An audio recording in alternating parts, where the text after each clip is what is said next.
Ultimate Deck Podcast. Need a show about outdoor living? This is where it's at with your hosts, Shane Chapman and Way Laurent. Thank you for tuning in. Now let the show begin. Yeah, the Ultimate Deck Podcast. Let's go.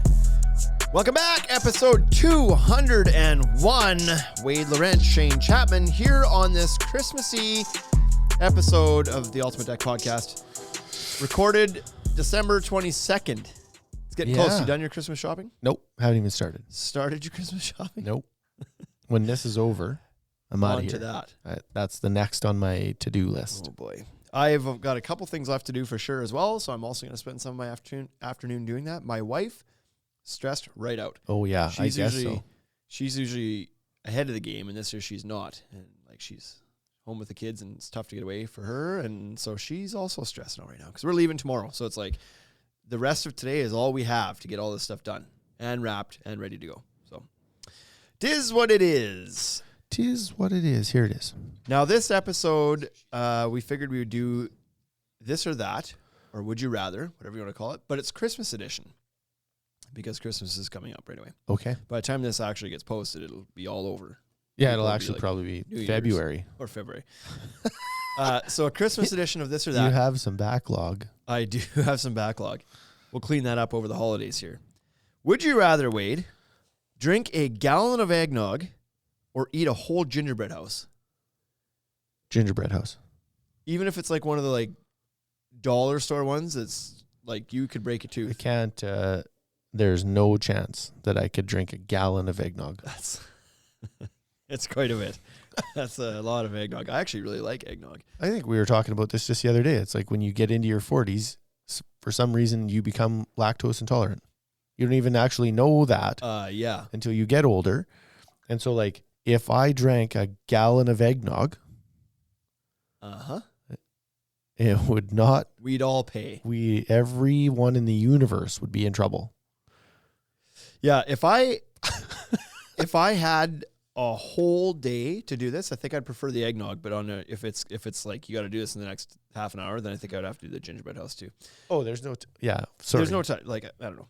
Well, yeah, but eggnog would expire after what, a week or something. See, the gingerbread houses that you make that you buy in the kits all the time, they're just like they would taste cookie off. Part of it is awful. Like it's the hardest, most stale thing you've ever eaten. But it's still better than... But then there's icing, so that kind of like brings you back home a little bit. Yep. So that's what I'm doing. Would you rather skip celebrating Christmas or skip celebrating your birthday? I would rather skip Christmas. Really? Yep. Really? I'm a hard other way on this. I would rather skip my birthday. Well, I like my birthday. I like my Christmas. What do you do on your birthday, though?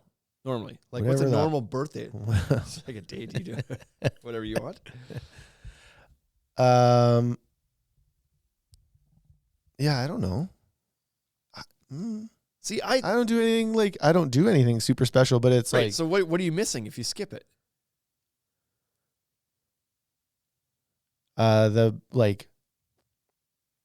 See, you're missing nothing. Well, I get it is super selfish, but everybody calls me and they celebrate me that day. Yeah, fair enough. And I don't think that that's bad. Yeah, the difference between you and I is probably the kid situation, likely. 100%. Because if I didn't have kids, I probably wouldn't be nearly as involved in Christmas as I am. But it's it's super fun again because the kids are all at that perfect prime age. Like the one's too young to know better, the one's too old to care. But the two in the middle are like prime, Santa Claus, Christmas tradition, all that stuff is great. Yeah. And I do I enjoy Christmas music. I enjoy decorating the house. I don't enjoy the decorating of the house. I just enjoy once it's decorated. Yeah. And I enjoy the getting out of town and going and visiting family and so the that constant for me, trough of food is so that for me is disgusting, that's but the pleasurable. tricky part, right? So with Christmas comes seeing everyone, and I like that quite a bit. Yeah.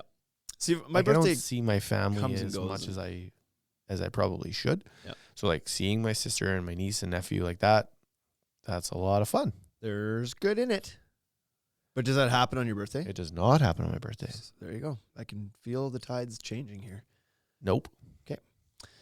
Anyway, my birthday, I don't even know when the last time wasn't I really cared about my birthday. Like it's a non-day to me. You didn't do anything special for your 40th?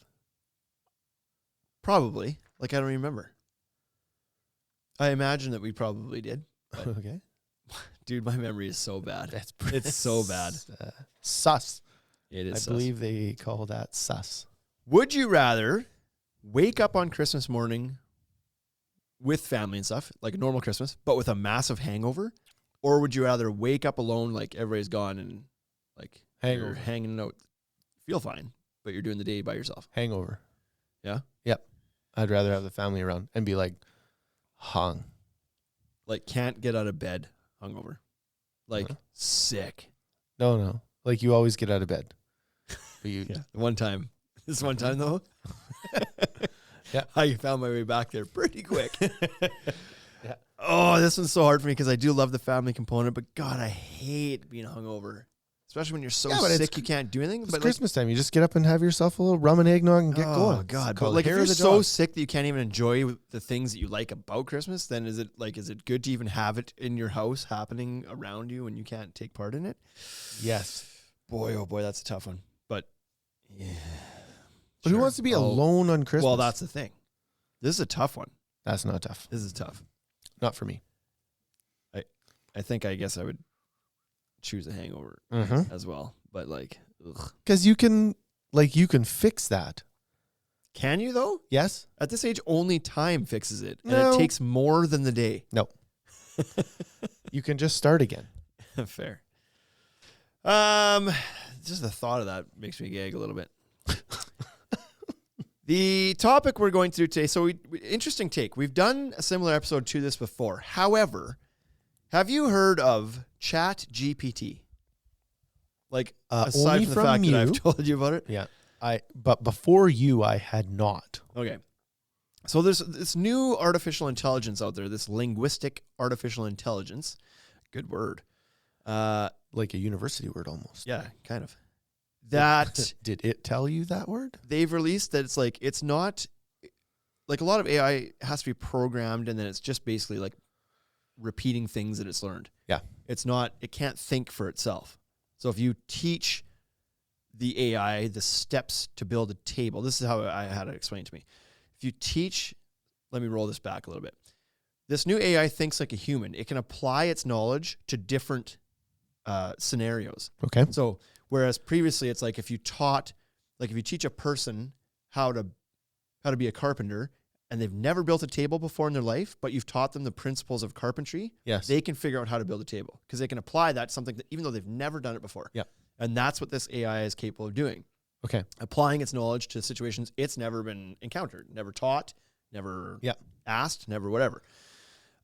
As opposed to previous AI would have had to be taught how to build the table specifically for it to be able to like repeat that back. These are the steps. And say it, right? Yeah. So this one's cool because it's just like you can ask it anything and it won't even answer the same question the same way twice because it's actually like in a way kind of thinking of the answer. It knows the probability of the words that need to follow, whatever. So like it won't answer the same thing exactly the same way twice, which is kind of neat. Yeah, and kind of scary. Kind of scary too. So This is like we're getting closer to the, when you were like younger and we used to watch movies and the movies would always be like, the robots are going to take over. This is step one. I don't think this is step one. I think this is like step 50, but we're getting a lot closer. Yeah. But they weren't scary before because they couldn't really learn themselves. It's like it can only be as smart as what you gave it. So it can never be like smarter than human. Here's the scary part of this thing. It's learned to speak French. And it wasn't taught to speak French. Oh, yeah. So it has just like, I don't know how, but it is somehow it can answer questions in another language now that it was never programmed or taught to do. The only thing they say that it has is that part's creepy. This is not good.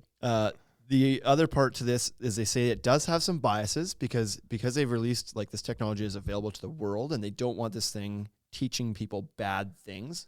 They don't want you to go on there and be like, how do I ruin my neighbor's life or like something like that, right? Yeah. I don't want to get too gruesome, but like, it won't give you suggestions on how to harm other people, or whatever. Yeah. So they have included some bias in it, to have it be more positive, and it won't like give you it'll try to like guide you away from negativity. Yes. So they say the bias where that comes into play sometimes in a bad way is if you ask it's something about like something horrific that actually happened, it may put a more positive spin on things.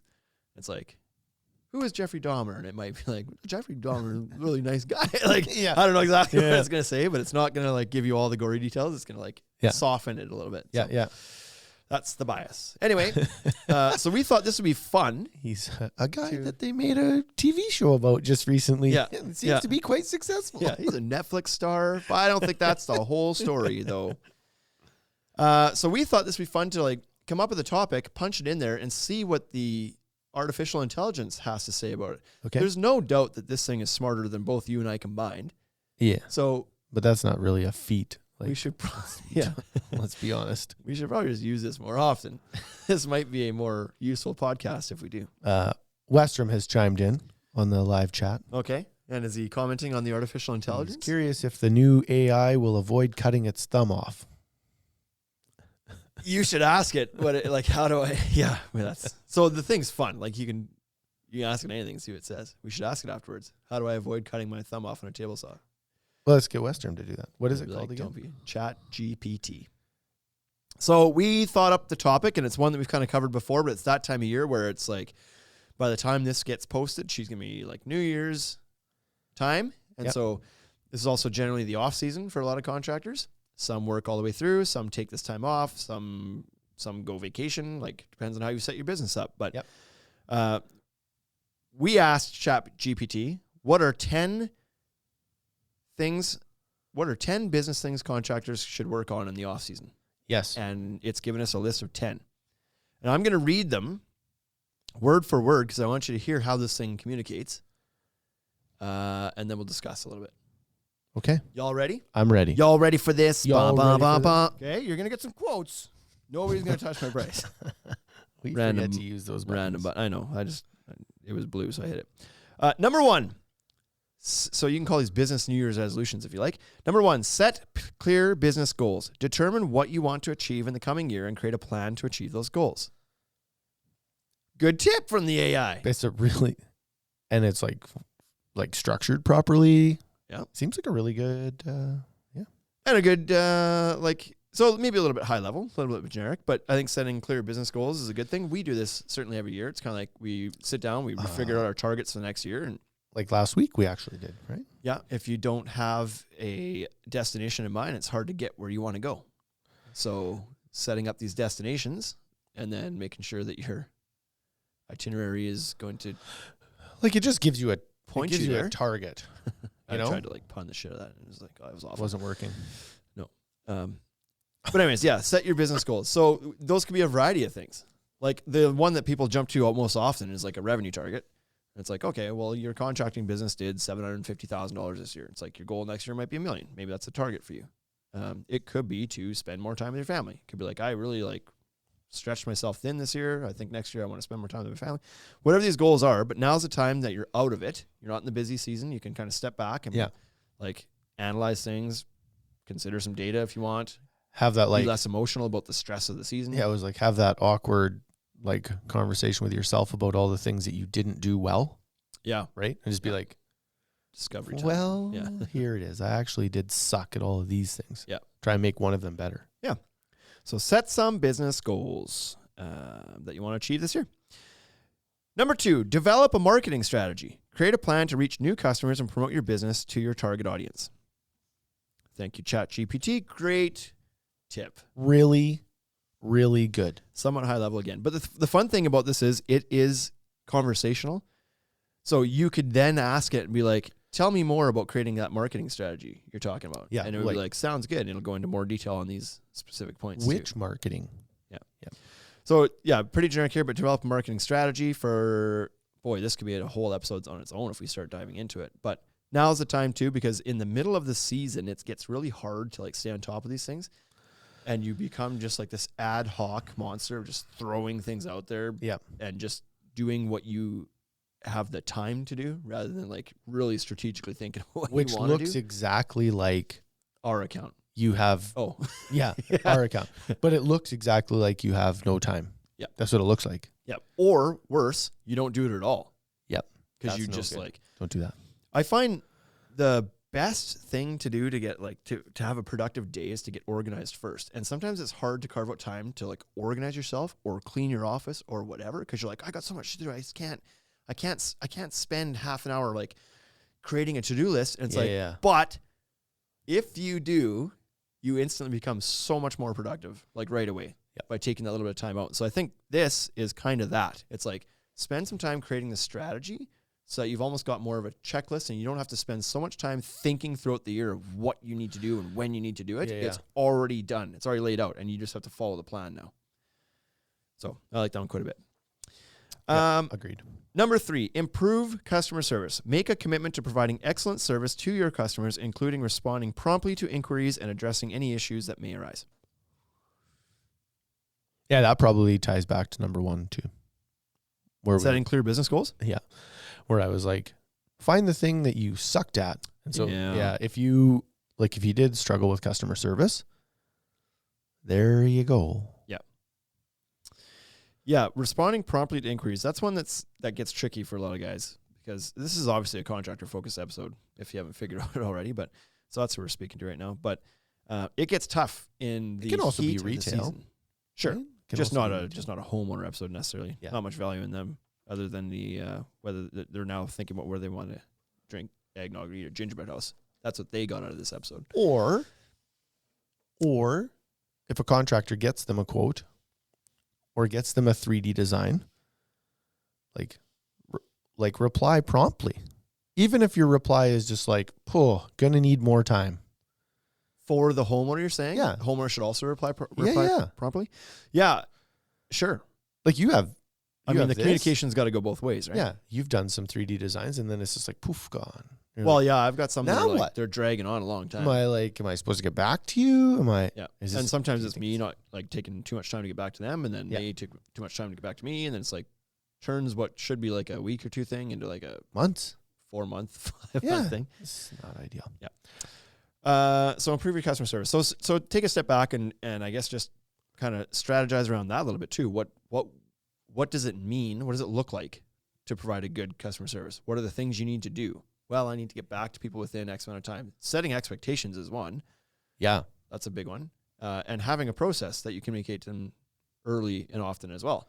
It's like, here's how this is going to This is what it's going to look like when you work with me. Yeah.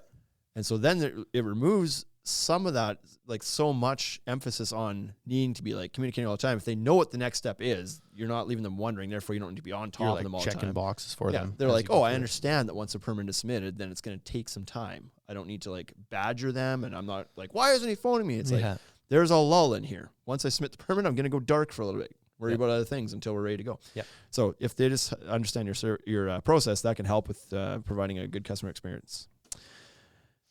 I think each one of these could be their own episode. How fun. Number 4. Yeah, so fun. Build your team.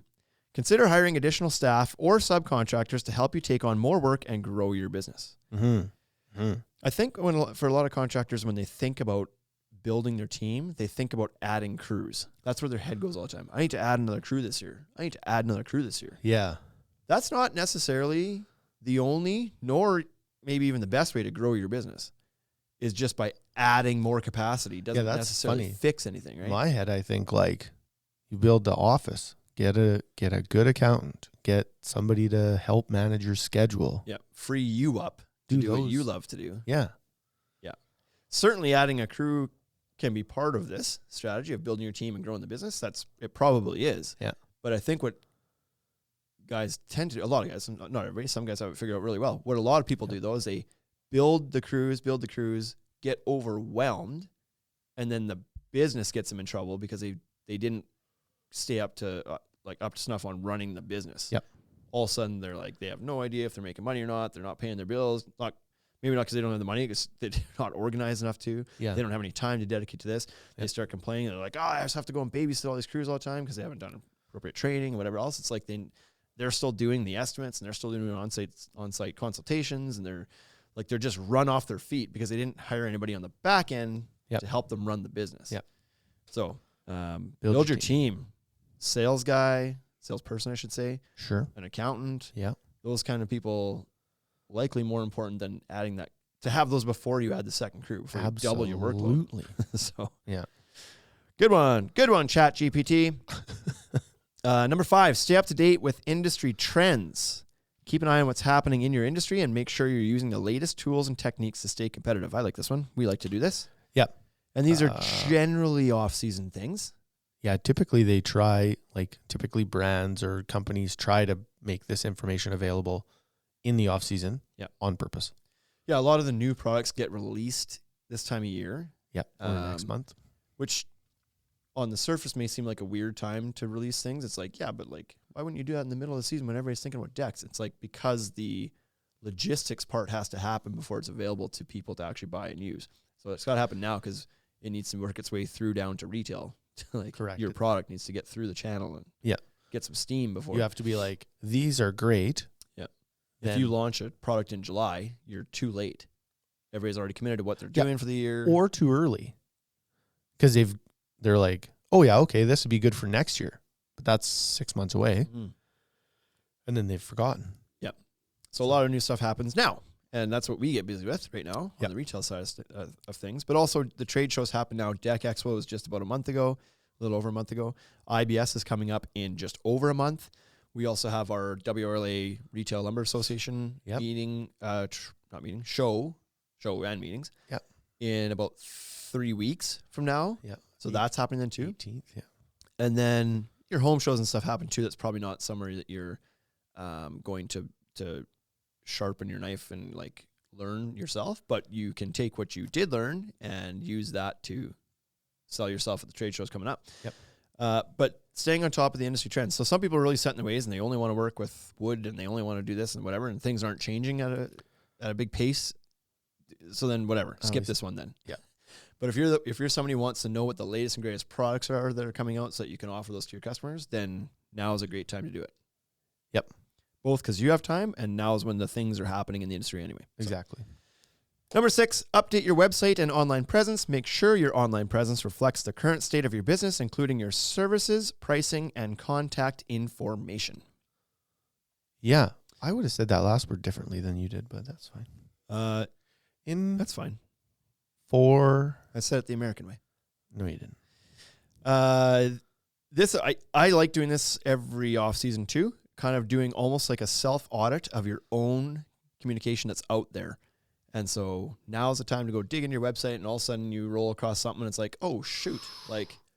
In the middle of the year, I started deciding that I wasn't going to take phone calls after 7:00 at night, but my website still says, call me anytime, 24/7 or something, right? Yep. You forgot to update that. Oh shoot. I moved out of my basement office into a location specific to my business and I didn't update my address on the website. Shoot. Yep. My Google listing's out of date. It doesn't say when I'm open, my hour, all sorts of things. Now's the time to dive into that stuff and make sure it's all accurate. Put some new pictures up. Yeah. Pump your portfolio. If you haven't kept up with it all year long, now's the time. But you haven't. We both know that. And back to number 2 a little bit, figure out where your website and your online presence fits within your marketing strategy. Yeah. And don't just ignore it until this time next year and then update it all. Plan to spend some time on these things throughout the year. Yeah, every 2 months. Right? Yeah. To do a dive into it, sure. May but also, 1st what are you doing to update it during the year? Yeah. How are you staying active in that space? That is where the world is. It's important. So, I like that one as well. Number 7, expand your service offerings. Consider offering new services or products to your customers to diversify your business and increase your revenue. Yep. I'm going to say every last word different, just for you now. Revenue. Yeah. So if you're considering taking on different types of projects or different types of products, services, whatever, now is the time where you can kind of do it properly and plan to roll that out properly. So maybe you've always been just a deck builder and now you're wanting to get into the hardscape space as well to provide a more complete offering. Yep. Now is the time to because that's a big change. That doesn't just... It's significant. It's not just now I need to learn how to put pavers in. That's that's a whole new subset of tools, a whole new subset of potentially subcontractors you need to work with, a whole new subset of marketing materials you need to do. It just changes everything about your business. So if if you're going to do a big change like that, now's the time to like get all your eggs in one basket and be able to think about it from a higher level strategic perspective and not forget things instead of just middle of the year being like, oh yeah, we do patios now too, by the way. Yeah. I just think that if you don't plan for that, or if you don't prepare for that, you're most likely just going to end up in a lot of trouble. Like, you're going to make a very expensive mistake is what's going to happen, right? Quite possibly, yeah. Will you get the patio in? Absolutely. Yeah. Will you be profitable? Almost for sure, no. The other thing is now too is a time to change products like we mentioned, but what if you're making the change from wood framing to steel framing? Do it now because you have a chance to, one, get trained, like book trained yourself, learn about the product. Yep. Potentially get some attention from your reps to help you learn the product. Two, get like hands-on training. Yep. So get some product in, work with the reps, see if you can get your hands on, build a display, or just like play around with it a bit so that you can decrease the learning curve on the job site. Yep. Because I know they say, like, especially with Fortress, and I'm sure the same thing for Newcastle, is like your first job, your first 3 jobs, you're going to feel like you're moving a little bit slower. Yes. But once you get the system figured out, you're going to be flying. You like as fast, if not faster than wood. That's what they say. But those first 3 are like, you got to learn a little bit. So what if you could carve some of that out and do that now, do some of that learning, skip some of the thinking so that when you hit your first job, it feels more like the third job. Yep. And then you're cruising. Yep. And then if you have to train your staff, again, update your marketing materials for these new products and stuff you're promoting. If you're wanting to make the switch to steel only, that's an entirely different way you need to approach the market. Yep. So get that figured out now as well. Number 8, build your network. Join industry organizations. Shout out to NADRA. Yes. Attend networking events and make connections with other contractors and professionals in your area. So this one's good as well. And certainly there's some people that don't care about being part of the larger industry as a whole. So if you don't, then skip this one. Yeah. When I think of area, I think of the whole industry, right? Yep. I think of like just what we just did at Deck Expo. It's like go there, meet with people, visit. Yeah, but even networking events could be such things like we just had our contractor Christmas party at our one location last week. One of our competitors just had theirs last night. Yep. And so you see photos of this and stuff, and it's like it can, if you choose to let it be, it can be an awkward dynamic there because you're about to go in and hang out with all your competitors potentially. Yeah. But I think try to be more open-minded. That was never awkward for me. Like it wasn't a thing for me either, but I know it is for people. Like you see it from some people where they say things, or like some guys just are so competitive that they don't want to be in the same room as their competition. I don't get that, but yeah. Anyway, but what you can potentially do, like you see some markets where guys are really open to it. Certainly. For example, just Scott Kelly there posted like a couple weeks ago.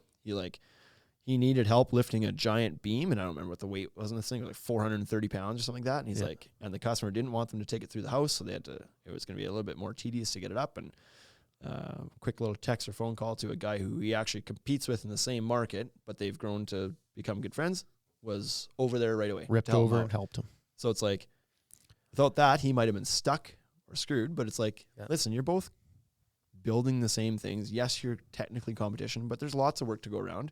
Yeah. You're both busy. Yeah. You both might even have your own niches that you're not, like you're competing, but you're kind of not. Yeah. You're doing the same thing, but you're doing it for different people. Yeah. So learn. And you're like, why not help him? You're for sure not getting that job. He's already there. He's already doing that job. Yeah. So you never know who you're going to meet. Yeah. So you might meet somebody that ends up working for you, or maybe a future partner, or maybe just like helping each other out down the road. Or at the end of the day, maybe just meet somebody that you get along with personally, and maybe you can help grow your businesses together. Like maybe whatever. But as Westrom's point on theirs, networking is very important. Many disregard it, and this is a huge loss to your business. 100%. And I believe that we've networked with Mr. Westrom many a time, and that helps. That helps for sure. We've been in a jam for decking, and he has helped, and we've had the opportunity to help him back. And even just sharing knowledge. Like the whole point of these Facebook groups that have popped up over the last couple of years is to allow people to network. Yep. But they feel more comfortable, one, because it's not face-to-face. Not that I think there's many shy contractors, but also, two, because you're communicating with people that aren't your competition. Yeah. And so that just drops a barrier for them right away. Yeah. But these networking groups are great. You can learn things, learn different techniques. Everybody does things a little bit differently. Somebody might have thought of a more efficient way to do one thing, and you maybe have another more efficient way to do this other thing. And if you just stay in touch with people and follow along and be part of the industry, it's gonna benefit your business in the end. Absolutely. Number 9, invest in continuing education. Make sure you and your team are staying up to date with the latest industry trends and techniques by investing in ongoing training and education. So that sounds pretty similar to staying on top of industry trends, but a little more knowledge focused. I guess maybe that was our fault. Here's where the AI is actually smarter than us. It said industry trends, and we went right to like talking about learning about products and whatever. But like, you might want to spend some time, if we roll back to number 5, maybe industry trends is supposed to be more like, my market is kind of transitioning to more brown tones in the backyard. Mm-hmm. Here's what's happening on the interior. That's eventually going to come outside. Yep. So if interior flooring is going to more of a wide plank look and changing colors, it's like, well, that's what's next then for me too. Yep. People are starting to spend more money on swim spas in their backyard. Maybe I need to get into that. Maybe I need to learn how to like put a proper basin for a swim spa and come up with different design things that work with it or something. Yeah. So maybe that was more number 5 is about. Number 9, continuing education, that training part. Go learn. Like Nadra's puts on a lot of courses, especially at like Deck Expo and whatnot. Yeah. But this can also be like business related things. That's what I was thinking. I was like, go learn some of your software a little bit better, or learn, like, maybe you're not perfect at reading a P&L statement. Yeah. Learn that. Yeah. Learn how to do that. Learn how to use your customer relationship management software a little bit better or something. Or go take a course from a financial consultant that helps you kind of like manage your cash flow. Like, we're just speaking from the heart here right now. It's like, these are the things that we're trying to get help with, right? Yeah. Hypothetically speaking. Yeah. These are the top of my head. They're just rolling them off. Number 10, and the final one from Mr. ChatGPT, is improve your financial Improve your financial management. Implement financial management strategies such as budgeting, invoicing, and record keeping to better manage your business finances. So this one's not optional.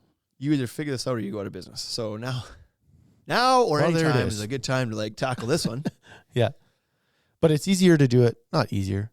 No, it's easier. It's easier to do it now because you don't have the other stress. You don't have the other day-to-day stuff. Yeah. But this is one where guys get into trouble because they start deck building businesses because they're deck builders, not because they're great business owners. That's the part they need the most help with. Most guys that start a deck building business can build a deck just fine. That's why they're doing it. They enjoy it. They're passionate about it. They've probably built 100 of them already. Yeah. But you've not run your own business, especially if you just came from working from somebody else, under somebody else. Yeah. You might have built 1,000 decks. You never respected what the owner of that business had on his plate outside of swinging the hammer. Yeah. And you were like misled about what you were being billed at hourly versus what you were getting paid. That's what happens. Yeah. It's like, man, if I go to my own, I could make $75 an hour, $90 an hour. It's like, no, you can't. Yeah. Well, that's what we charge. So it's like, that's a lot of money. He's only paying me 28. He's charging $75 an hour. Yeah. Yeah. There's a lot in that. Because that's what it takes. Gap there, that $47. There's a lot of expenses coming out of that $47. Yeah. So understanding your financials. I know that we like, especially the seasonal business, it's managing the cash flow for a business like ours, especially, or for a contractor who chooses to take the winter off and doesn't do projects then. And it's like, you need to make sure that you're making hay when the sun shines so that you can carry yourself through the winter. Mm-hmm. That requires some like... Cut the peaks off to fill the valleys, right. You know? Yeah, exactly. But also just like, if you started this business one day out of the blue and didn't really know exactly what you were doing on the business side of things. Speaking hypothetically. Speaking completely hypothetically. I'm just saying you might get a couple of years in and find out that you can't pay your bills to your retail lumberyard. So there's that. Learn that early and often, how to make money, how to pay your bills, what you need to charge. Because it's not as easy as like, I would like to make $50 an hour, therefore I'm going to charge $50 an hour. Yeah. It's like there's more science to it than that. It's too bad. Especially when you go to scale. What happens is you watch contractors learn that. And it's tough because when like when they start, you want to help. You want to be like, hey, I think you're doing a couple of things wrong. And then people get defensive. They're like, well, I know what, like, you don't know how to run my business. And you're like, you're right. I don't know how to run your business, but I have an idea how to run a business. And what I can see is you're not doing that. You don't have to do it the same as me, but you're making some mistakes right now. Yeah. And this is dangerous. Yeah. And then I'm doing that selfishly because I know that that's going to end up hurting us. Yeah. Either we lose that customer, or we lose that business, or a friend fails. Yep. So yeah, it's a tricky conversation to have, but it's probably the most important one on this whole list, is to make sure you have your financials understood and you're charging enough money to make the business work properly. Yeah. Or you're out. So that's it. What do you think? Like, I can't honestly say that we would have come up with a better list if you would have said like very similar. It would have been similar. I may have touched, I feel like you and I probably would have touched a little bit on the personal side of things too, taking a break, spend some time with family, doing a mental health check, that kind of thing. Whereas this, but I mean, that's not what we asked it. We asked it, what are 10 business things a contractor should focus on in the off season? Yep. So we didn't say what personal and business. So it did exactly what we asked of it. Yeah. And it came up with 10 good things. So that's pretty good. It's cool. I'll play around with it some more. What are you doing for your mental health over the holidays? What's your plan there? I don't know. So we're going down to the farm tomorrow. That's always a nice break for a couple of reasons. One, it's just getting out of the city. It's quieter. So that's nice. It's just like different pace. 2, you're going to spend some time with family, which is nice. Yeah. 3, there's lots of help there with the kids. So you can show up and it's like, now it's their problem. 4 kids on you all the time. It's like grandma and grandpa are there to help, and there might be an aunt or 2 there to help. And the kids are off doing their own thing. Like they're more willing to go play and do things by themselves or play outside or whatever. Yeah. They don't expect you to always be there. The grandparents are like excited. The kids are there. They want to go out. So it's like, I want to go outside and play. Somebody else is probably gonna be like, sounds good, I'll go with you. And you're like, yeah. So there's that part of it. Not worrying, like, this is probably not a bad thing. It probably catches up with you later on the mental health side, but like, I don't monitor what I'm putting in my face hole during Christmas. Like, it's just an open door policy on that thing. I will eat everything. Oh, it's awful. I'm bad for it. It's not awful. It is what it is. I make that mental shift where it's like, okay, it's the holidays and there's goodies out here, and if I want to eat that thing, I'm just going to do it. Mm-hmm. And so I just turn that side of my brain off. It's like, no more checks and balances. No. And January 3rd. Yeah, right. Exactly. That's when it catches up. You're like, shit, I got some work to do. Yeah. Then you have what I refer to as hungry hangover. So you come back and you've spent like 2 weeks stretching your stomach out, and it turns out what you used to consume for food during a day is still not enough. It's not enough now, right? Yeah. You're like, you get halfway through the day and you're starving, and you're like, but I've eaten what I normally would eat. And it's like, well, yeah, but you're like, you have more capacity now. Yeah. You have to. The other thing I'll inevitably do, and some people might roll their eyes and be like, that's not right for your mental health, but is probably get some work done, to be honest. Like, we're off for a stretch of from the 23rd to the 3rd. So there's a good stretch in there with 0 other work distractions. As far as everybody else knows, we're closed. So I've got a bunch of bookings that are due on December 31st. I'd like to get them done before December 31st. Yeah. There's things that coming into the new year I'd like to like get started on and get thinking about and do that. And so should I be spending my off time, family time working? Debatable. But it's going to relieve mental stress for me when I come back. Right. So that's, if I can do it at a more controlled pace. Yeah, it's a fine balance to be like, to not let it all pile up on the end.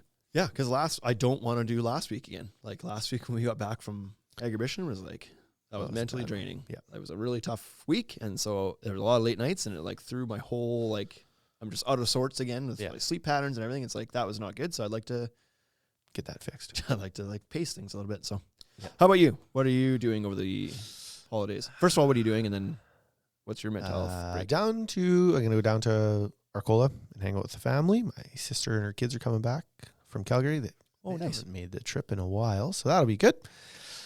I have plans to go hunting one day. I'm going to try and go pheasant hunting with one of our lumber reps.